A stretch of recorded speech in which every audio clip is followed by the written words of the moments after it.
아멘. 오늘 이 시간에는 소통의 법칙이라는 제목으로 하나님 말씀 전하겠습니다. 오늘 우리가 함께 읽은 본문 누가복음 14장에는 바로 예수님과 바리새인들의 모습이 기록되어 있습니다. 바로 예수님과 바리새인들의 그 대화를 통하여 오늘 이 시간 우리에게 말씀하시는 소통의 법칙이 무엇인지 발견하는 귀한 시간 되시기를 간절히 바랍니다. 과연 소통이란 무엇일까요? 한자로 보면 소통이란 트일소 통할 통이라는 그 글자를 사용을 합니다. 즉 막히지 아니하고 잘 통한다라는 의미로 소통이라는 단어를 사용을 합니다. 더불어 뜻이 서로 통하여 오해가 없음을 나타내는 단어로 사용되어지기도 합니다.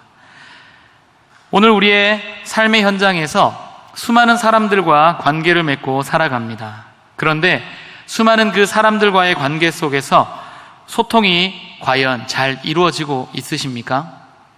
앞서 단어적 의미처럼 어느 한순간 막히지 않고 잘 통하고 있으십니까?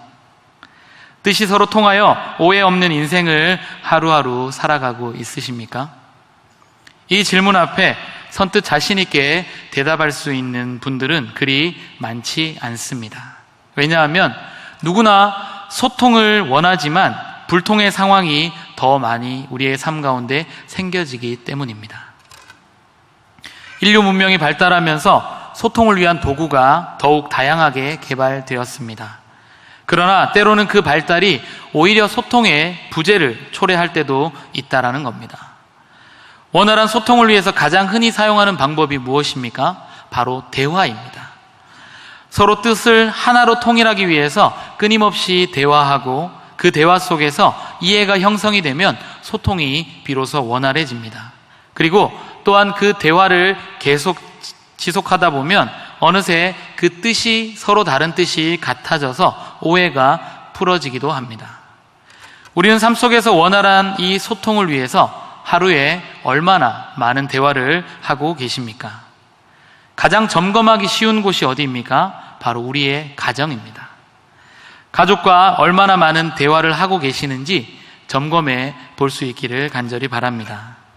소통을 위해 대화가 얼마나 중요한지를 알 수 있는 이야기 하나를 들려드리겠습니다. 서로 다른 환경 속에서 자라온 남과 여, 어느덧 결혼 정년기에 접어들어서 더 아름다운 인생을 위해 서로 만나게 되었고 그 만난 사랑하는 사람과 아름다운 가정을 이루게 되었습니다. 둘은 드디어 또 다른 인생의 출발을 함께 시작하게 되었습니다. 부부는 서로 너무 사랑했고 알콩달콩 살아가며 하루에도 수십 번씩 만리장성을 쌓았다 무너뜨리기를 할 만큼 긴 이야기 꽃을 피웠습니다. 그러던 어느 날 직장에서 돌아와 맛있게 함께 저녁을 먹고 둘은 TV 앞에 앉게 되었습니다. 그때 남편이 아내에게 이렇게 이야기합니다. 여보, 당신 드라마 보는데 정말 미안한데 나 혹시 스포츠 중계 좀 봐도 될까? 그러자 아내는 이렇게 이야기합니다. 무슨 말씀이세요? 당신이 밖에서 얼마나 고생이 많으신데 집에서라도 마음 편히 쉬셔야지요. 당신 보고 싶은 채널 마음껏 보세요 라고 흔쾌히 그 리모컨을 건네주었다라고 합니다. 이랬던 부부가 10년여가 지나서 이 부부는 대화가 이렇게 달라졌다라고 합니다. 남편이 역시나 여보, 당신 드라마 보고 있는데 미안한데 나 스포츠 중계 좀 봐도 될까? 라고 물어보면 보나마나 아내는 여보, 당신이 얼마나 수고 많으세요. 당신이 보고 싶은 채널 마음껏 보세요 라고 말할 것이 분명하니까 아내에게 한마디 말도 없이 남편은 자신감을 가지고 리모컨을 쟁취한 채 콧노래를 부르며 보고 싶은 스포츠 채널로 채널을 돌려버립니다. 그러자 아내가 남편을 째려보면서 이렇게 이야기합니다. 야! 분명히 이야기한다. 아까 그대로 돌려놔. 셋 센다. 하나, 둘. 이렇게 서로의 대화가 달라졌다라고 합니다. 물론 만들어진 이야기일 수도 있는데 우리들 역시도 앞의 예화와 같지는 않겠지만 신혼 때보다 훨씬 우리의 대화가 많이 줄어들지는 않았는지요. 신혼 때에는 정말 시시콜콜한 것까지 다 이야기하곤 했습니다. 그런데 지금은 그저 서로가 서로를 너무 잘 알고 있다고 말하지 않아도 아는 사이가 되었다라는 그런 핑계로 대화가 훨씬 줄어들지는 않았는지요. 대화가 단절되면 소통도 단절된다라는 사실을 꼭 기억할 수 있기를 간절히 바랍니다. 이번에는 소통의 부재의 또 다른 모습을 이제 보게 될 텐데 한 편의 영상을 준비했습니다. 영상을 보고 우리 말씀을 이어가도록 하겠습니다. ไอ้หนูเพลงมึงจะบิ้วไปไหนมาเก็บค่าแผงไม่ได้มาลบอีหยิกก็เหมือนกันทำอะไรกับโทรศัพท์น่ะมึงร้องไห้มา คลิปมันเต่าครับเจ๊ เปิดประตู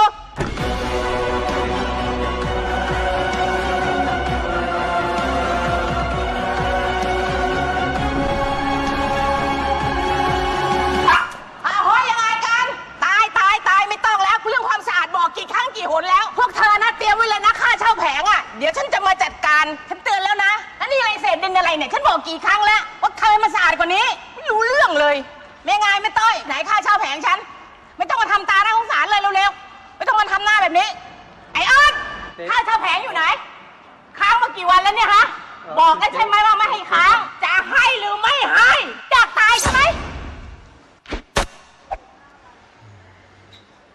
ขอบใจแล้วค่าเช่าล่ะแค่เนี้ย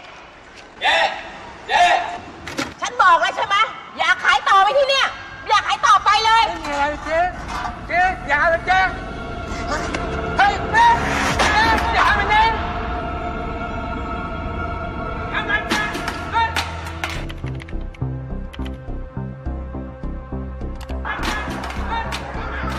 เห็นแล้วขึ้นรัวไม่ได้แล้วไงวะ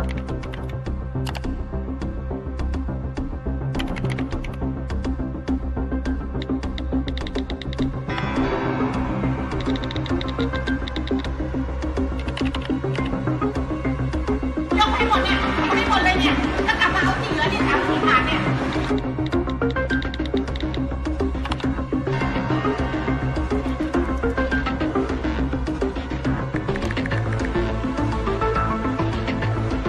เอาไปที่นี่ตามไปที่นี่เลยนะ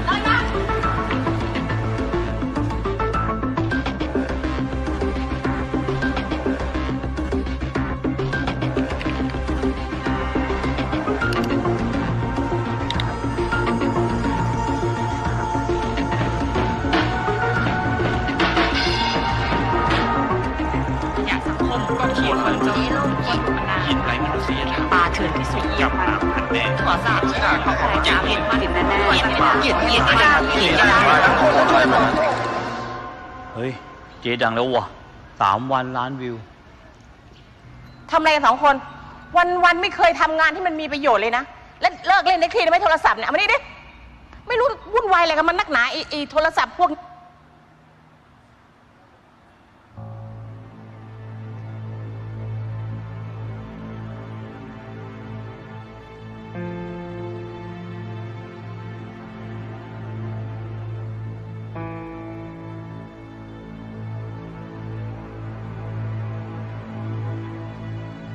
เอาไงดีเจ๊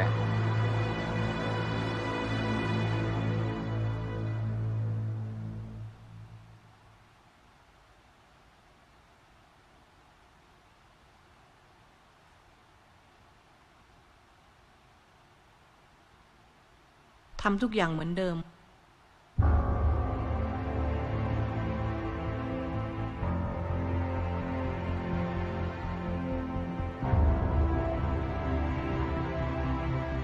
เก็บค่าเช่าเท่าเดิม เอาจ่ายเกินมานี่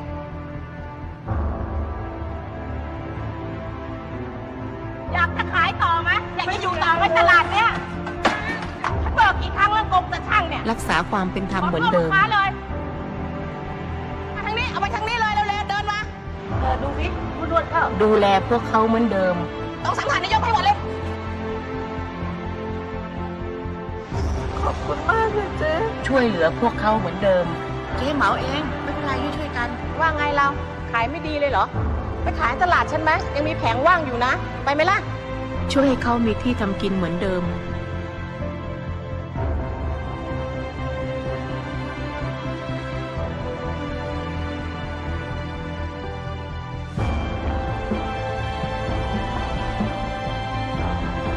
ทำทุกอย่างเหมือนเดิม ค่าเช่าไอ้ออสนึกว่าฉันลืมหรือไงไอ้นั่นอะไรน่ะถังอะไรน่ะ ฉันบอกกี่หนแล้วถังขยะอย่ามาไว้หน้าร้าน ไม่นี่ก็เหมือนกัน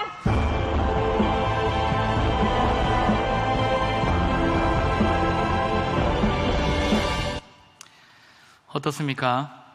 오늘 우리가 함께 본 그 영상에 잠깐씩 등장한 수많은 댓글을 단 사람들, 스스로 굉장한 의인이라고 착각하는 이들의 모습, 혹시 우리들의 자아상은 아닌지요? SNS, 소셜 네트워크 서비스, 즉 특정한 관심이나 활동을 공유하는 사람들 사이에 관계망을 구축해 주는 온라인 서비스, 그 온라인 서비스가 발달하면서 너무나 손쉽게 타인의 삶을 온라인을 통해서 볼 수 있는 세상이 되었습니다.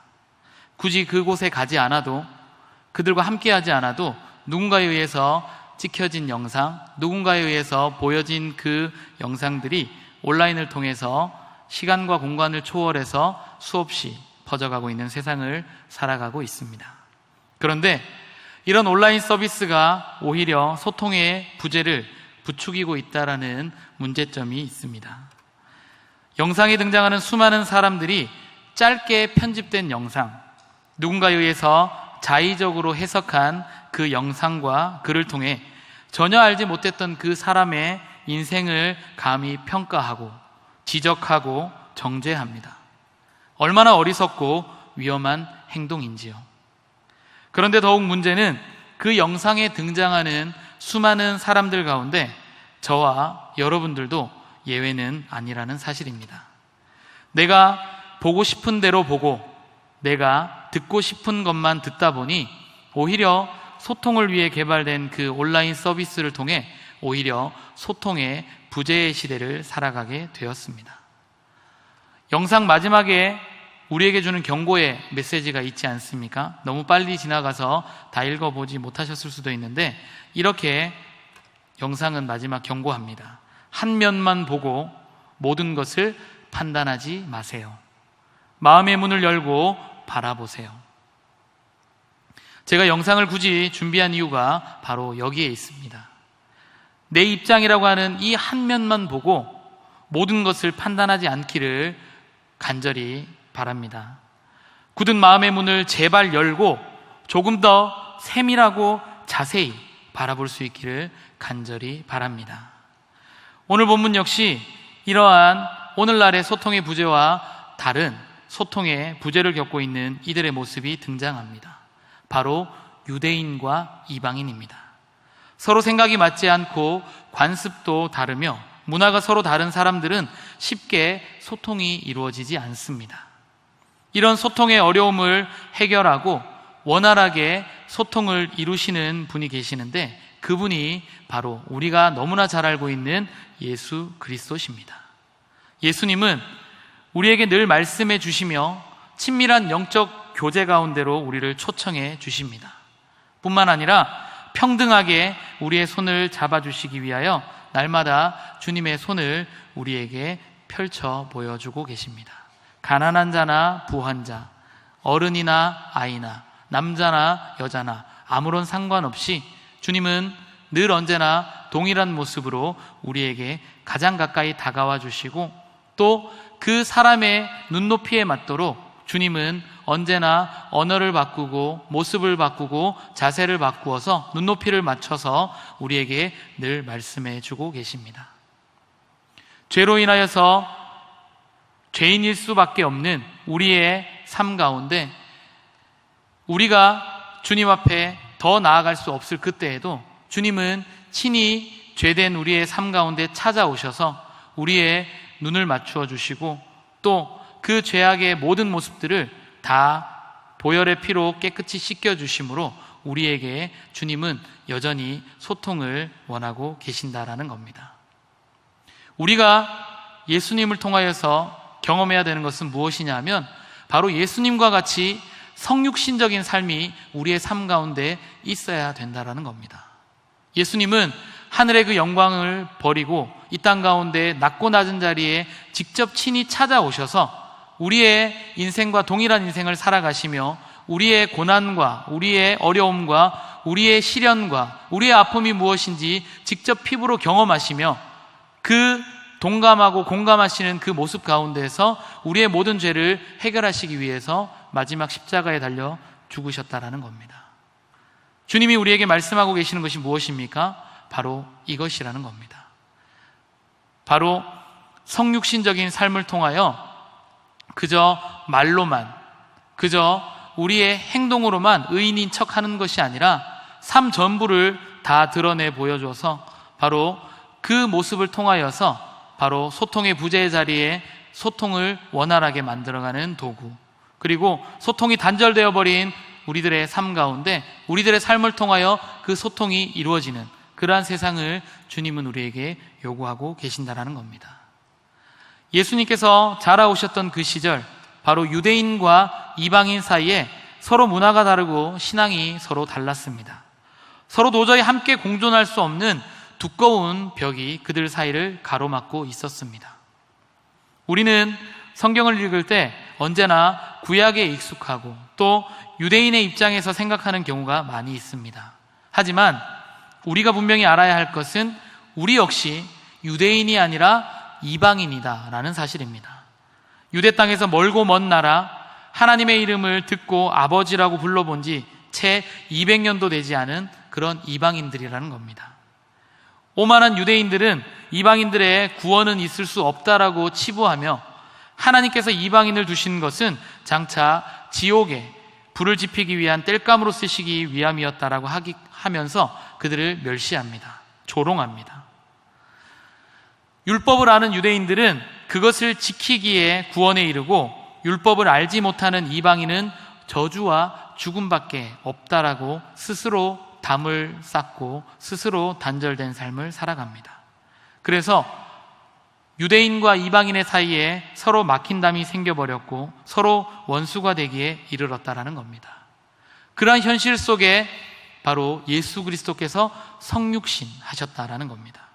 그래서 서로 원수가 되게 만들었던 그 율법을 주님은 친히 폐하셨습니다. 폐하셨다라는 것은 부셔버렸다라는 그러한 의미가 아니라 서로 소통하도록 주님이 완성하셨다라는 의미입니다.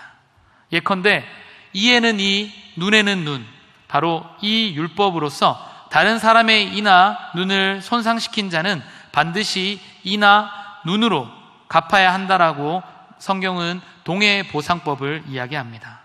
그런데 이 법의 근본적인 뜻은 남의 몸과 인격을 존중해야 한다라는 뜻을 담고 있습니다.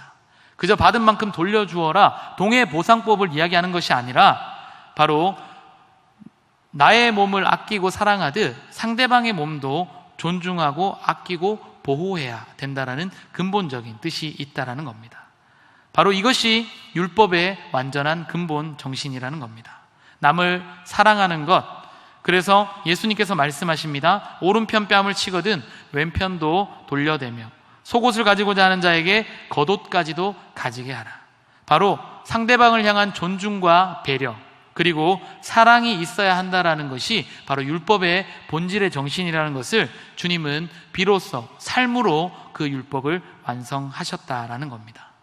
이렇게 되면 굳이 기록되어 있는 그 텍스트, 바로 율법이 없어도 사랑으로 새 사람이 되어 유대인과 이방인의 구분 없이 화평하게 된다라고 삶으로 말씀해 주셨습니다.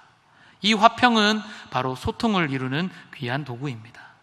유대인과 이방인의 구별이 아무 소용이 없는 것은 모두가 이미 하나님의 그 크신 사랑 안에, 그 넓고 깊은 사랑 안에 모두가 함께 하나님의 사랑으로 화목하게 되었기 때문이라는 겁니다. 오늘 우리가 말씀을 통해서 꼭 발견해야 하는 소통의 법칙 두 가지를 말씀드리려고 합니다. 소통의 법칙 첫 번째는 바로 낮은 자리를 사모하라입니다. 오늘 본문을 보면 예수님을 초청한 바리새인들의 모습이 등장합니다. 그들은 이미 철저한 준비를 끝냈습니다. 바리새인들은 율법을 1.1획도 어기지 않기 위해서 그들의 삶을 철저할 정도로 그렇게 삶을 살아가는 이들이 바리새인인데, 역시나 예수님을 초청한 그 잔치에도 이미 그처럼 철저한 준비를 끝냈다라는 겁니다. 먹을 것을 부족하지 않게 마련하라고 직접 명령하고 직접 주방에 가서 상황을 점검하기도 합니다. 초청 대상자들을 꼼꼼히 살폈지만 워낙 사회적 지위가 높고 바쁜 사람들이 많아 정확한 참석 여부를 알지 못하는 것이 하나의 흠이었습니다. 동료 바리새인들은 예수님의 말씀과 행동을 하나도 놓치지 않기 위해서 예수님의 자리 가장 가까운 곳에 접근하고 있었습니다. 그 이유는 여차하면 트집을 잡아 그 예수 그리스도, 바로 눈에 가시와도 같은 그 예수 그리스도를 잡아 고소하려고 하는 바로 그 의도를 갖고 그들은 스스로 더 긴장되고 고립된 상태로 만들어 갔다라는 겁니다. 그러나 참석자들은 오히려 예수님보다도 자기들이 앉은 자리에 더욱 신경을 쓰고 있었습니다. 누가 들어오는가에 따라서 자신의 위치가 바뀌어지게 될 것을 늘 염려하고 걱정해서 문소리만 나면 그쪽으로 시선을 돌려 나보다 지위가 높은 사람인지 아닌지를 보면서 늘 언제나 마음을 초조해하고 염려하고 두려워하고 불편한 상황을 스스로 만들고 있었다라는 겁니다. 그러니 당연히 자리는 딱딱해지고 어색해질 수밖에 없습니다. 소통의 모습은 찾아볼 수 없게 되었다라는 겁니다. 마음의 소통은 단절되고 누가 높은지 순서에 따라 자리를 정하면 나는 과연 어디로 가게 될 것인가, 이런 것만을 계산하는 눈빛들만 서로 주고받는 그런 어색한 상황이 생겨졌다라는 겁니다. 그러한 상황 속에서 예수님이 말씀하십니다. 혼인잔치의 비유를 들어서 끝자리에 앉은 그 사람을 주인이 올라 앉으라 하니 모든 사람 앞에서 영광이 있었다라는 대목에 이르렀다라는 겁니다. 사람들은 그 예수님의 그 말씀에 조용히 고개를 숙였고 비로소 함께 참여한 사람들의 마음을 읽어내릴 수가 있었습니다. 내가 높은 자리에서 나보다 더 높은 사람이 오면 어떡하나 그것을 걱정하고 염려하기보다는 오히려 더 낮은 자리에 내가 직접 찾아가서 오히려 찾아오는 사람들을 더 안쪽으로 높은 자리로 안내하는, 그렇게 하라고 말씀하시는 그 주님의 뜻을 깨닫고는 서로 그 자리의 욕심에서 조금씩 벗어나고 있었다라는 겁니다. 그 예수님의 말씀 때문에 그 어색하고 딱딱한 자리가 비로소 소통의 은혜를 누리는 자리로 조금씩 바뀌어졌다라는 겁니다.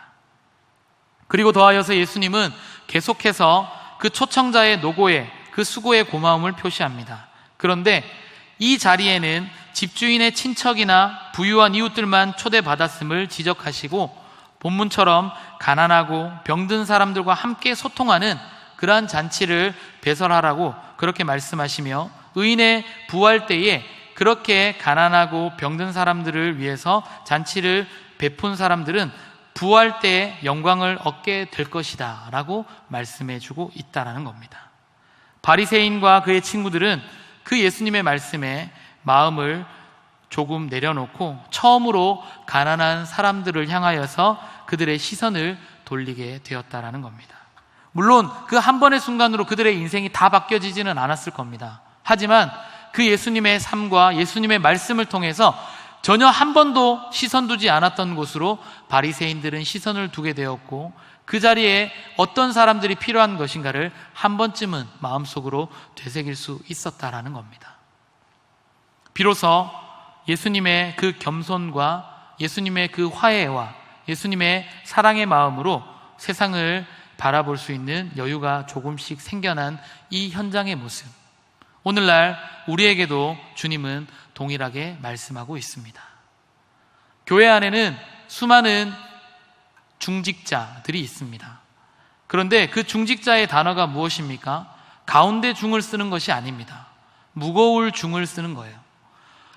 가운데에 있기를 즐겨하고 높은 자리를 사모하고 높은 자리를 가기 위해서 수고하고 애쓰는 것이 아니라 직분이 무거울수록 오히려 변방에 거하기를 기뻐하며, 오히려 변방에서 소외되고 외면당하고 가슴 아파하고 상처받는 이들이 누구인지를 돌아보라고 하나님이 저와 여러분들에게 그 무거운 직분이라고 하는 것을 주셨다라는 겁니다. 꼭 목회자만, 꼭 장로님만, 꼭 권사님만, 꼭 안수 집사님만 중직자가 아니라 이미 예수 그리스도를 나의 구주로 영접한 그 순간부터 우리 모두는 바로 하나님이 성도라고 하는 그 거룩한 이름을 우리 이름 앞에 붙여주셨습니다. 그러기에 우리의 삶이 예수님처럼 오히려 중심에 서기를 기뻐하기보다는 오히려 아무도 찾지 않는, 아무도 거들떠 보지 않는 그러한 소외되고 외면당하는 곳으로 우리의 시선을 비로소 옮겨갈 때에 소통은 이루어질 수 있다라는 겁니다. 그리고 더하여서 단순히 시선만 옮기는 것이 아니라 시선만 옮기고 바라보면서 아, 저들은 저렇게 아파하는구나, 저들은 저렇게 힘들어하는구나, 그걸로 그냥 끝내는 것이 아니라 예수님처럼 하늘의 영광의 그 자리를 버려버리고 이 땅 가운데 친히 찾아오셔서 그들의 아픔을 함께 경험하고 함께 느끼며 그들이 왜 이렇게 힘들어할 수밖에 없는지를 함께 눈물을 흘리며 함께 기뻐하는 그러한 삶을 통해서 주님은 소통을 이루어 가셨다라는 겁니다. 오늘 저와 여러분들에게 하시는 하나님의 첫 번째 메시지, 바로 그 낮은 자리를 사모할 수 있기를 주님의 이름으로 간절히 축복합니다. 두 번째 소통의 법칙은 십자가를 사모하라입니다. 세상의 갈등과 죄악을 대신 지고 십자가에 달리신 예수 그리스도께서는 지금도 우리에게 화목과 겸손으로 소통을 말씀하고 계십니다. 예수님이 달려 죽으신 그 십자가는 원수됨을 벗어나 둘이 하나 되고 소통을 이루게 하는 은혜의 도구라는 겁니다. 죄로 인하여서 하나님과 우리의 그 관계가 단절되고 막힌 담이 생겨졌던 그 상황 속에서 예수님이 그 십자가의 그 은혜로 하나님과 우리의 관계를 회복시키시고 소통을 이루셨다라는 겁니다.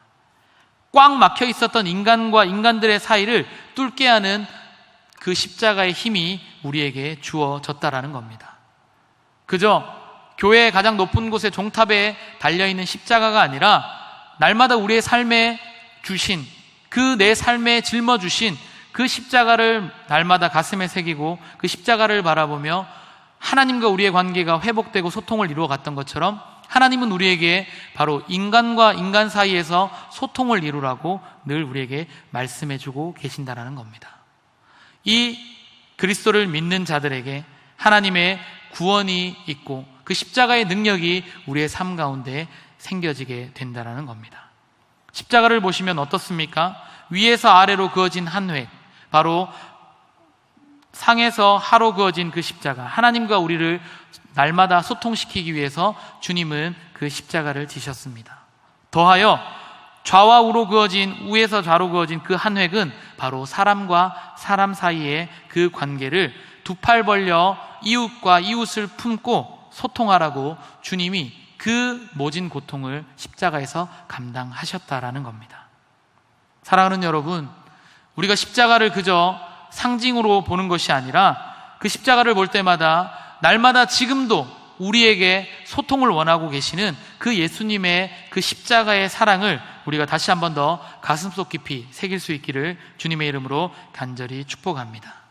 하나님과 우리, 사람과 사람의 그 소통을 이루어 가신 그 예수님 때문에 저와 여러분들의 삶이 바로 구원의 놀라운 감격 가운데 살아가게 되는 줄로 믿습니다.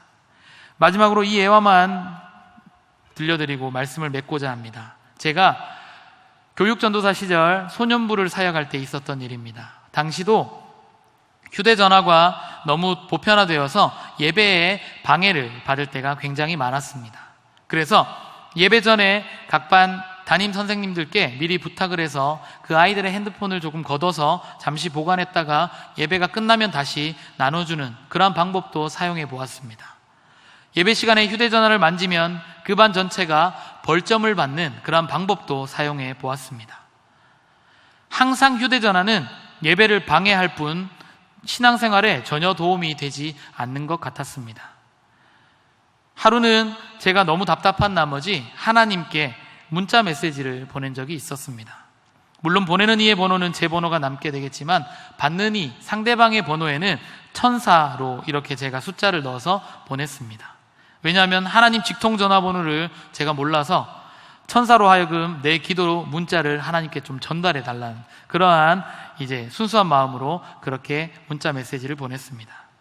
여기에서 아이디어를 내어서 예배 시간에 공개적으로 소년부 친구들에게 가지고 있는 휴대전화를 다 꺼내라고 이야기를 했습니다. 그리고 제가 했던 방법처럼 소년부 친구들에게 각자의 기도 제목을 적어서 하나님께 문자 메시지를 보내라고 그렇게 공개적으로 한번 한 적이 있습니다.